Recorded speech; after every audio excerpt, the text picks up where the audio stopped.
Ini semua menyadarkan saya bahwa kita hidup itu bukan hanya untuk mengejar uang saja.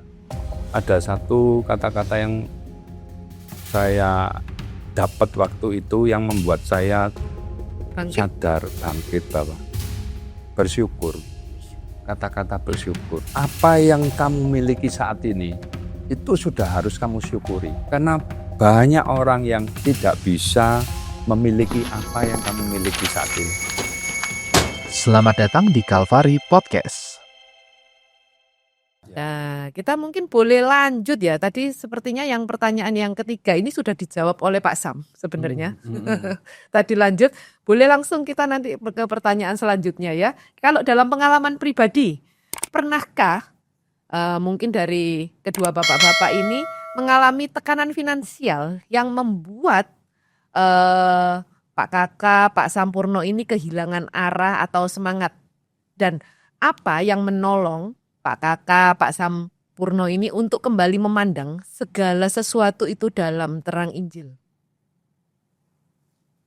Ya, saya dulu ya. Boleh. Ya, kalau perjalanan hidup saya, beberapa tahun yang lalu saya pernah mengalami yang namanya kegagalan.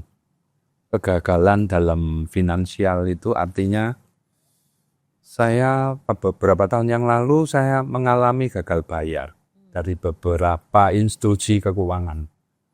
Jadi ada beberapa institusi pada saat itu memang ada gelombang gagal bayar. Kurang lebih waktu itu, wah jadi semua itu waktu itu kacau. Nah, kita berharap bahwa uang kita, apa yang saya investasikan, itu semuanya bisa kembali. Ya pada saat itu kita hire pengacara, kita bikin satu grup, bagaimana kita cari pengacara yang bagus untuk bisa mengembalikan investasi kita ya. Iya. Saat itu banyak sekali yang kena juga, rata-rata seluruh Indonesia, daerah itu kena. Ya, pada saat itu saya sempat drop, sempat stres.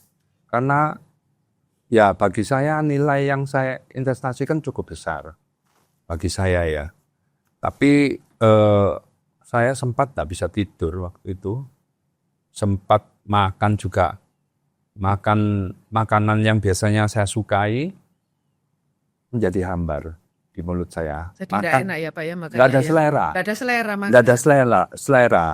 Nggak bisa tidur malam. Sehingga dalam waktu singkat berat badan saya ini kan sudah kurus gitu ya Pak ya. Bukan gemuk, sudah kurus, malah tambah kurus ya Pak ya. Hungkring. Makanya saya Jadi saat itu benar-benar stres ya.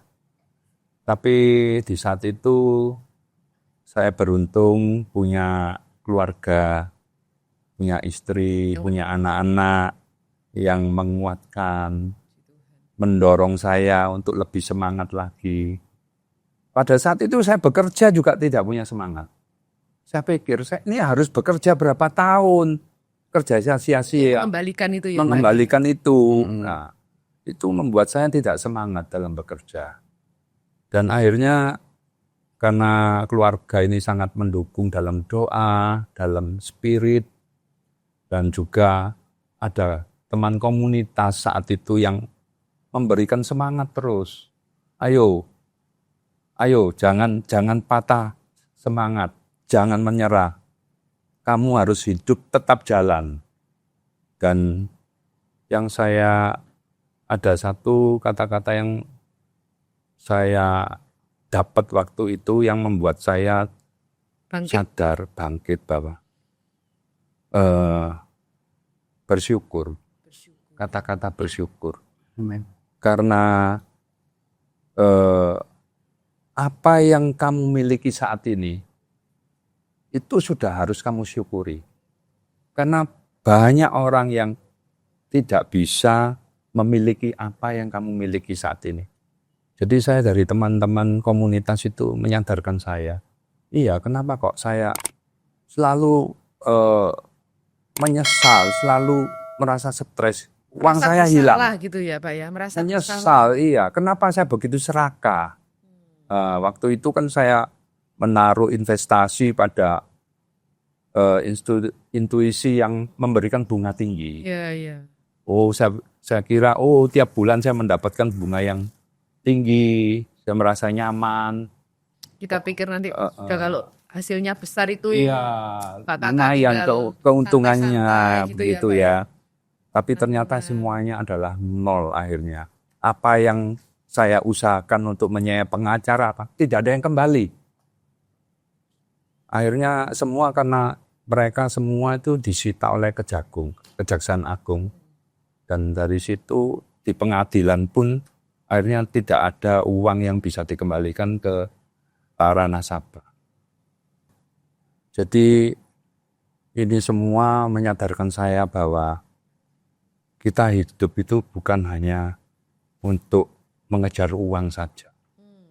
Karena ternyata Tuhan ingatkan saya bahwa hidup itu banyak hal yang harus kita lakukan. Hidup adalah satu keseimbangan. Bagaimana hidup kita harus secara vertikal dan secara horizontal. Vertikal kita harus melihat bahwa Kristus adalah penyelamat hidup kita. Yes, Dan sumbernya bagaimana ya, Pak Kakak. sumber dari Sumbernya. kehidupan kita. Bagaimana kita hidup untuk menjalankan firman Kristus, firman Tuhan yang ada di dalam Injil. Sehingga arah kita, pemikiran kita itu dituntun oleh Injil, dituntun oleh Roh Kudus. Sehingga kita tidak salah jalan lagi. Dan secara horizontal, bagaimana kita hidup menjadi berkat bagi banyak orang. Amin. Ya, itu yang saya tangkap daripada Injil daripada Kristus. Justru bisa melihat kebaikan Tuhan, bersyukur di saat kita mengalami hal yang buruk. Itu sebenarnya ketika kita mengalami hal yang buruk itu Tuhan ingin mengungkapkan apa sih yang ada di hati kita. Apakah kita melihat Tuhan itu lebih besar daripada kehilangan kita, begitu ya Pak Kakak ya. Jadi Tuhan mengajarkan supaya Pak Kakak ini memandang Tuhan itu jauh lebih besar daripada apa yang sudah dimiliki saat itu, dan mungkin menghindarkan dari kerugian yang lebih besar ya Pak. Kalau misalnya balik semua lebih besar, mungkin akan investnya lebih besar Pak. Betul. Dan waktu gagal bayar, ada kemungkinan nanti kerugiannya Habis justru semua. lebih besar. Iya, Jadi nambah Tuhan habis semua. mengajarkan bahwa ada kecukupan itu cuma di dalam Kristus gitu ya. Amin. Kalau Betul. Pak Sampurno mungkin punya pengalaman yang Ya, puji Tuhan. beda Pak. Luar biasa ya apa yang Iya. disampaikan Pak Kakak. Kira-kira hampir sama ya. Sama ya. Jadi ternyata kita ini dalam perjalanan rohani ini seringkali orang berpikir bahwa hal yang baik itu saja yang bisa terjadi. Tapi ternyata bersama Yesus itu hal buruk juga bisa terjadi loh. Nah, Penderitaan bisa terjadi. Nah, kalau dari saya begini, apakah pernah ada tekanan finansial? Ya, sekitar 2017-2018. Saya ini kan sudah dapat pertolongan Tuhan ya, banyak dapat pertolongan Tuhan. Nah, rupanya saya ini prioritasnya berubah. Saya selalu ngejar berkat Tuhan itu saya kejar. Padahal firman Tuhan berkata apa? Carilah dahulu kerajaan Elohim dan kebenarannya, maka semuanya diberikan kepadamu. Tapi yang saya kejar itu berkat Tuhan yang saya kejar. Nah 2017 saya dihadapkan pada satu proyek yang besar, di mana saya bekerja sama dengan orang Korea. Banyak biaya yang sudah saya keluarkan, proyeknya sangat besar dan saya berpikir saya akan menjadi pemain yang hebat. Nah disitulah saya terpancing untuk menjadi orang yang hebat. Padahal yang hebat kan Tuhan. Tapi saya terpancing untuk, wah kalau saya bisa dapetin proyek ini, skala bisnis saya sudah naik level. Nah di situ sebenarnya saya tahu ini sebenarnya bukan suara Tuhan ya. Tapi mungkin iblis yang menjebak saya kepada zona nyaman. Selalu tadi yang dikatakan, tidak berkata cukup, tapi kurang. Akhirnya di 2017-2018, proyek itu sampai boleh dikatakan gagal total. Dan di situnya saya stres. sampai depresi, sampai kena GERD, terus macam-macam, sampai orang itu disorientasi. Jadi so bingung. Jadi orang itu bisa bingung. Sampai keluarga saya ngajak saya ke luar negeri, ke Hong Kong, ke Jepang. Tapi pandangan saya itu kosong. Padahal jalan-jalan ya Pak ya. Jalan-jalan gitu loh. Jadi enggak ada enaknya gitu loh. Ya tadi seperti Bro Kakak ini. Kalau Pak Kakak makannya tadi Makannya enggak enak. Pak Sam jalan-jalan ke luar negeri Ya enggak jadi enggak enak enak gitu ya ya. Pak ya. Padahal Jalannya enggak jalan-jalan. enak. Istri itu bisa happy loh. Kok iso happy ya saya bilang gitu. Kok aku enggak happy gitu loh. Jadi saya itu kadang-kadang belajar apa ini. Dan masalahnya sampai 3 bulan loh saya itu depresi. 3 bulan. Kalau saya tidur itu sampai bantal saya itu keluar, keringat saya keluar, itu di bantal itu diperes itu bisa. Waduh. Jadi waduh saya itu parah waktu itu. Stres berat itu Pak. Itu ya? berat itu, stresnya berat. Sampai ke depresi, sampai kena GERD. Sampai tekanannya naik, tekanan darah naik. Itu loh gara-gara saya ternyata memberhalakan pekerjaan. Jadi pekerjaan saya kemudian itu menjadi yang utama dalam kehidupan saya. Saya sampai itu berproses di mana akhirnya firman Tuhan itu berbicara kepada saya. Kamu itu loh dari dulu di titik kamu tidak punya apa-apa sampai dengan hari ini kamu ada. Semua itu karena siapa? Saya diingatkan oleh firman itu. Sehingga firman itu berkata dalam diri saya, kamu jangan sesali apa yang sudah ada. Ternyata kita itu dijadikan anak, itu dididik sama bapak kita. Kalau saya sampai mengalami proses itu, saya itu mengalami pendidikan dari bapakku yang di surga. Seperti Bro Kakak tadi. Diajarkan. Jadi kamu jangan memberhalakan pekerjaanmu. Kamu kerja sekian puluh tahun habis hanya karena gagal bayar. Betul nggak?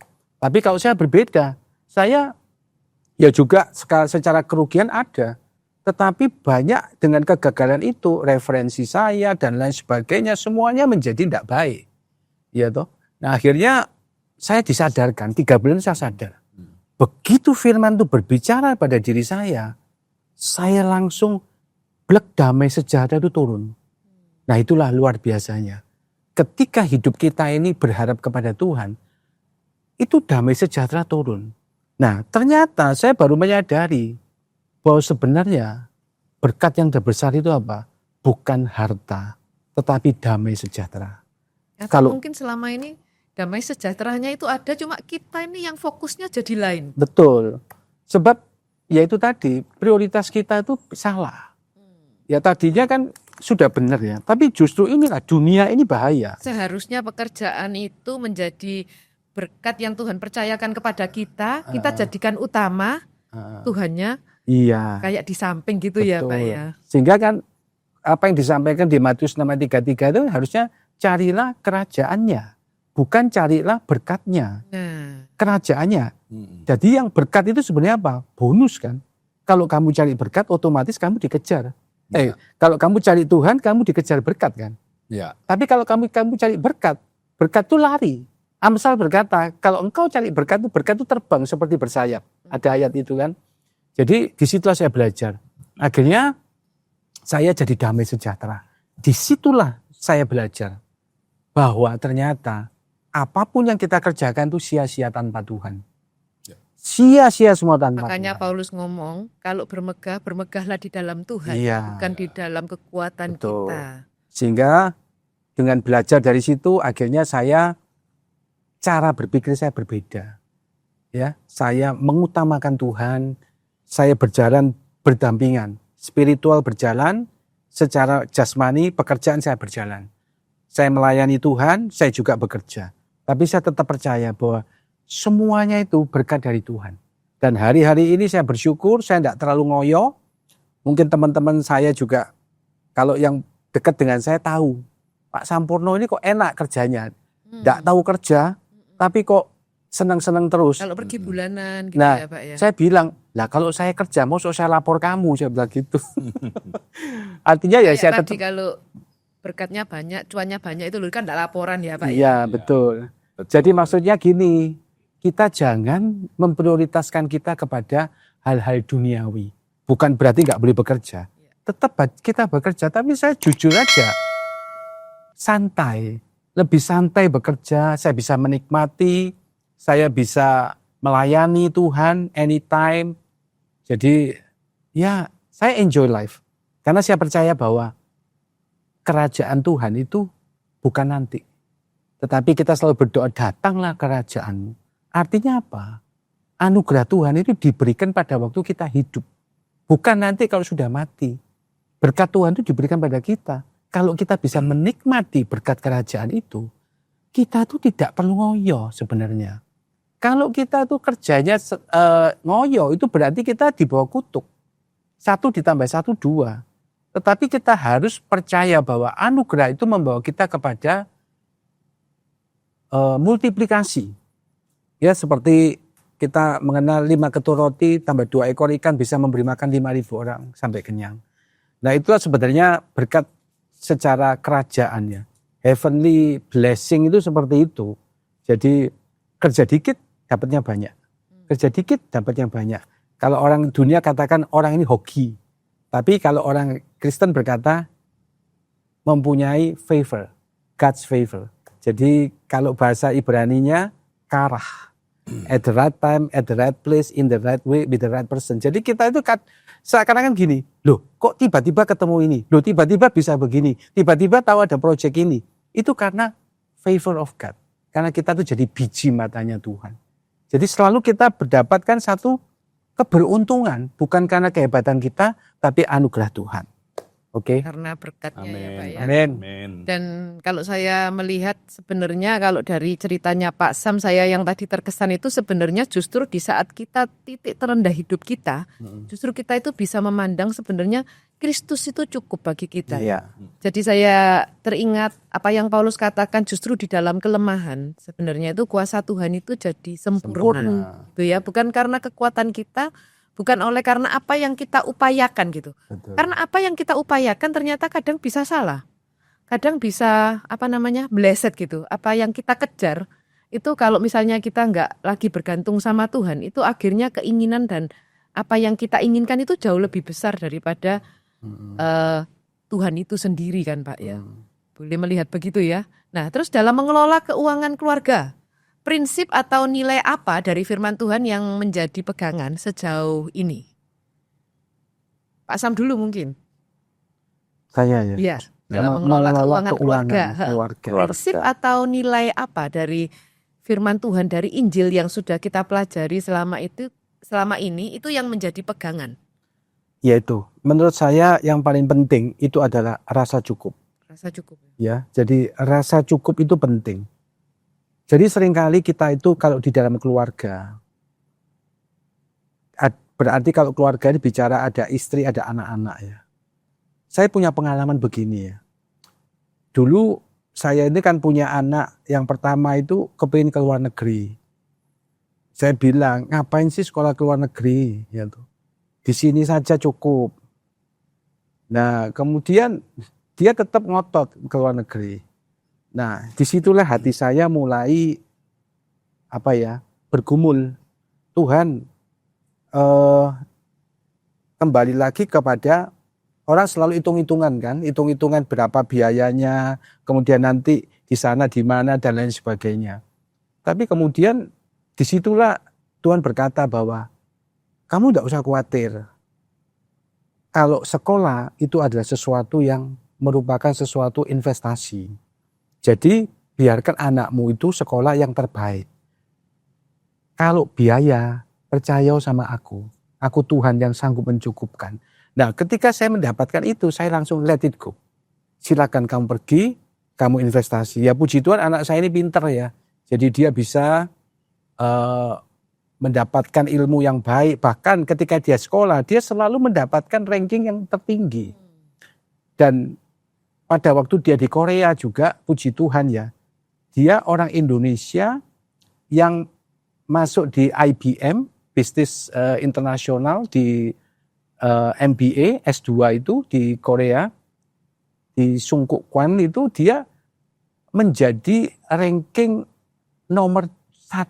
Wow, luar biasa. Sehingga nama dia itu tercatat di satu prasasti ya. Prasasti. Ditempelkan di sekolah itu Michelle Erlin Sampurno ditulis di situ dan itu kan terkenang. Jadi puji Tuhan itu bukan investasi yang salah. Nah, kemudian bagaimana terhadap hal-hal keuangan keluarga? Saya selalu menyampaikan bahwa kita harus punya hati yang selalu mengucap syukur. Memang kadang-kadang ada godaan ya, ada godaan selalu gini, wah kepingin ini, kepingin itu, selalu keinginan kita itu kan besar, ya, keinginan itu besar. Apalagi jujur ya, kadang kalau kita sama seorang wanita, maunya itu macam-macam. Banyak ya Pak ya. Banyak macam-macam. Ya, jadi nanti kepingin kecantikan, kemudian Fashion ya fashion, Pak ya. kemudian tas Tasnya. dan lain sebagainya itu tidak ada habisnya gitu loh. Skincare ya Pak ya. Wah, luar biasa. Pak Kakak. Jadi itu sampai kapan batasan itu? Jadi saya selalu menyampaikan bahwa ada yang prioritas, ada yang hal-hal yang tidak perlu ya. Mana yang baik, mana yang tidak baik. Saya juga berkali-kali melihat banyak orang ya, sudah cantik gitu ya. Kok muka itu dipermak kurang gitu ya. cantik gitu ya, Pak, Masih ya. merasa tidak cantik gitu. Kemudian dioperasi. Kemudian hasilnya tambah elek, Saudara.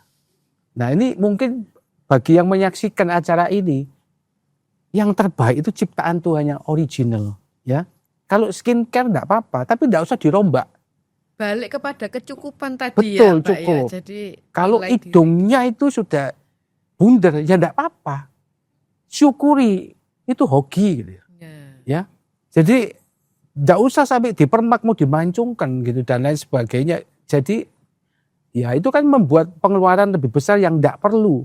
Kadang-kadang seperti itu ya. Seperti yang Paulus ngomong kan Pak, Ya. segala sesuatu tuh diperbolehkan. Iya. Tetapi apakah berguna? Berguna. Nah, gunanya apa gitu loh. Wong kamu ya sudah merit kan gitu. Iya. Sudah laku ya toh untuk Setuju apa? saya Pak. Makanya saya nggak mau kalau hidung saya itu dipermak. Soalnya dulu yang bikin suami saya naksir itu karena hidungnya. Nah, itu. Makanya itu nggak mau diganti. Itu Ya. originalitasnya harus dijaga. betul. Saya setuju. itu. Setuju ya, Ya, Pak Kakak ya. Iya. Jadi kata kuncinya mengelola keuangan itu harus dengan bijaksana. Bijaksana. Harus bijaksana mengatur keuangan.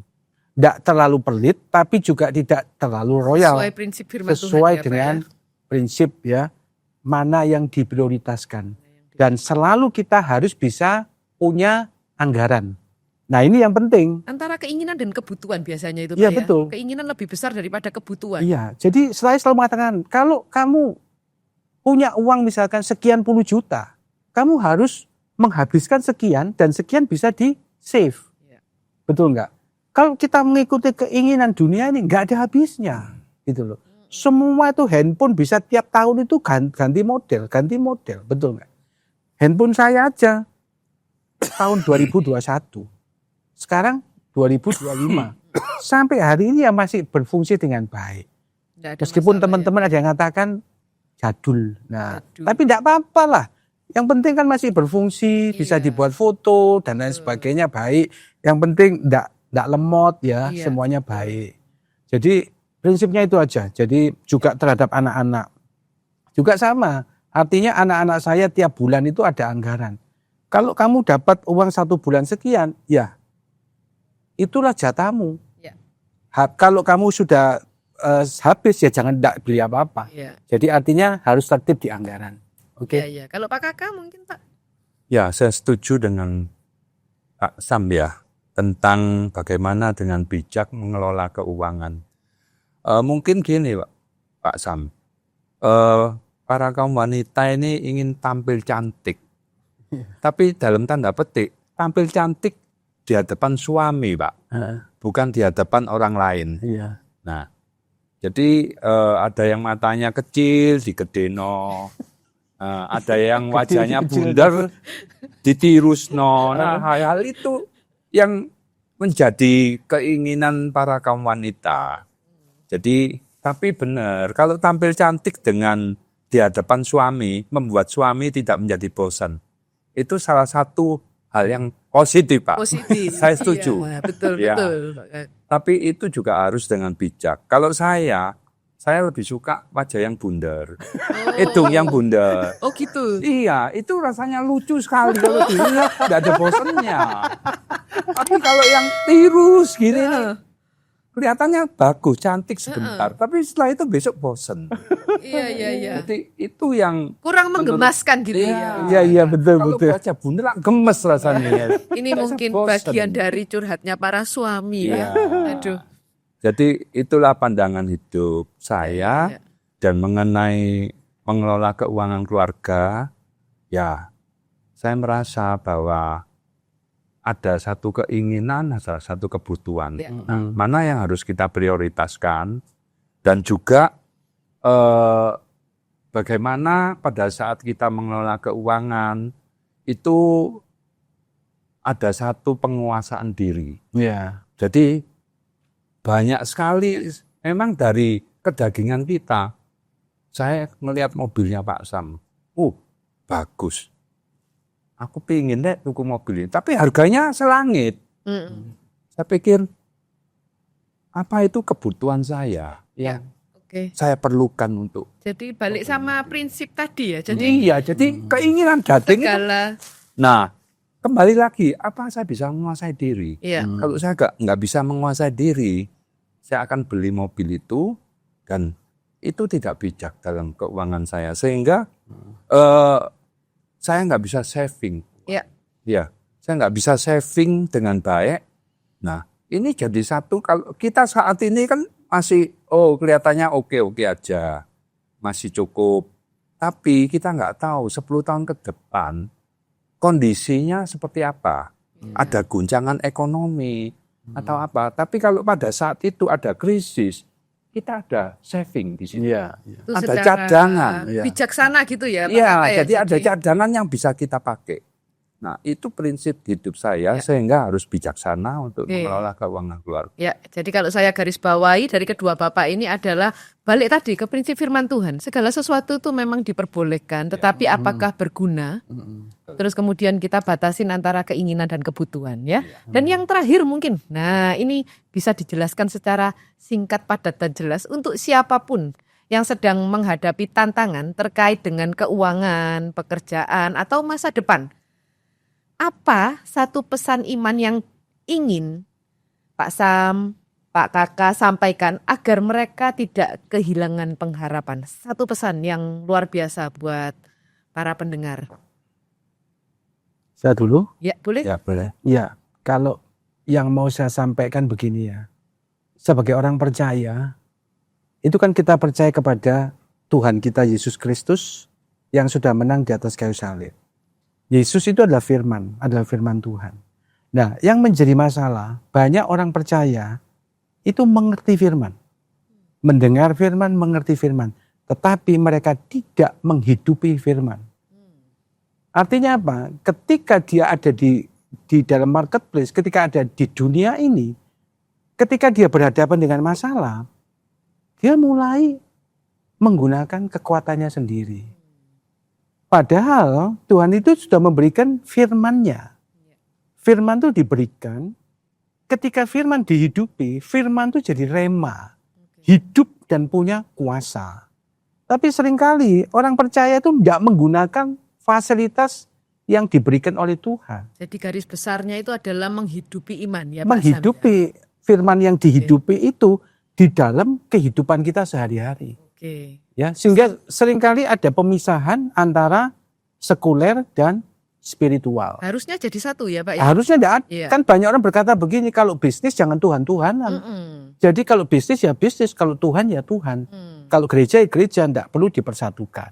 Padahal sebenarnya segala sesuatu adalah dari Dia, oleh dia dan untuk dia. Terima kasih. Dari Pak Kakak mungkin Pak, satu Ya. pesan. Kalau pesan iman saya, bagaimana kita harus hidup dalam bisnis, dalam pekerjaan, itu kita tetap harus tekun ya. Tekun di dalam pekerjaan, fokus di dalam pekerjaan, tidak menyerah terhadap tantangan, apapun itu juga. Karena saya percaya ini adalah satu proses dari Tuhan untuk menjadikan kita level up.